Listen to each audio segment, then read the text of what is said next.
โอ้ยสวยแล้วอย่างรถแตกแมนทาทายคุ้มหมดเนาะคุ้มหมดแล้วอันนี้มีปัญหาแล้วนี่อย่างรถเด้ออย่างรถลอกน้องอย่างรถคุณภาพได้แล้ว มาเจองานยากอีกกระลิกในสโลนมันในน้ำหนักน่าจะอยู่ที่ละ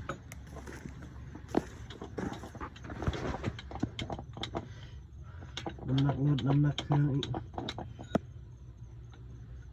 แอดรถไปซับก้อนหินมาหมุนกันเลยลองติดหน้าด้วยขึ้นอยู่เนาะขึ้นนะรสชาติของการเดินทางอย่างที่แล้วต้องทำใจต้องยอมรับทำใจเพื่อไว้ยอมรับ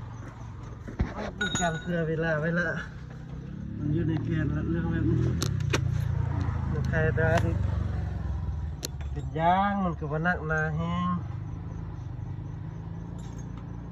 โอเคใครได้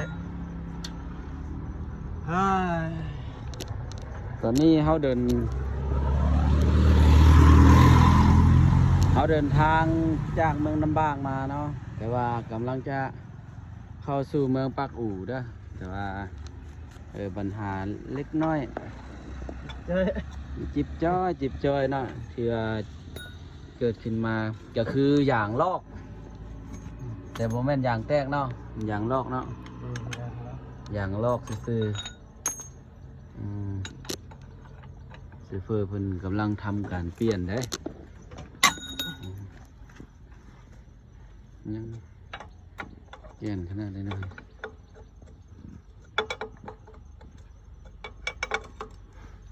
ต้องเป็นสร้างไปในตัวได้ขับรถฉันมาเฮ็ดให้โซ่ได้เลยโอ้บุกพากบรถจนแตกหมดมันฟัดแมนเถอะก็ลอ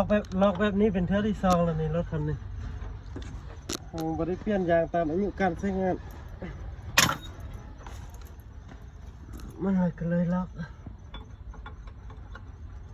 ดีแต่รอบนี้ขี้ไวนี่มันแกล้งแหงนี่โอ้ไปหมดแล้วตอนนี้ใส่กันน้ำหนักรถประมาณเท่าไหร่ครับตอนนี้รวมทั้งหมดนี้น่าจะประมาณ3 ต้น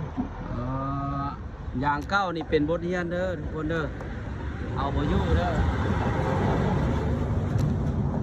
ถ้ารู้ว่าสิไปแก้นักนี่ต้องเบิ่งยางเด้บ่สั้นกับปัญหามาแล้วแหละแบบนี้แล้วเนาะแบบนี้นะเริ่มชิมงานเขาเนี่ยตัวนี้กับที่มืดอายุแล้วนี่เดี๋ยวเปลี่ยนอีกโอ้ยเงินหาคำนี่มาได้ละหาเงินนะครับมาได้ละต้องหักค่าลุยเฮียนให้สำคัญที่สุดของมันทุกคนต้องมีกำไรเนาะบ่หักค่าลุยเฮียนก้อนเงินบ่ได้ตัวนี้เสียยางนี่1,2,000แล้วนี่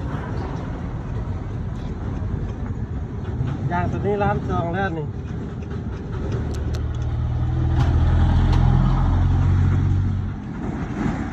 ถ้าว่าเราเพื่อกำไรในมด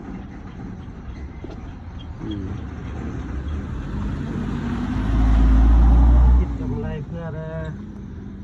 แบบว่าเขาคิดแต่กำไรแต่บ่คิดค่าลุยเฮียนรถนี่มันบ่โอเคเนาะเห็นเนาะบัดเป็นมากก็คือจังสิมันต้องได้คิดเพื่อเนี่ยการลุยเฮียนมันโอเคละเดี๋ยวเดินทางต่อ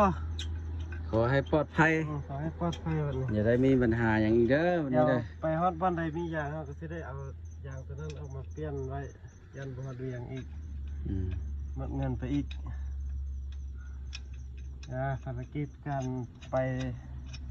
เท่านี้ถือว่าพอได้วางผลกำไรเนาะไปเที่ยวคือสิบเรือนใช่ไหมคันได้เปลี่ยนยางนี่อยากว่าใช่ไหม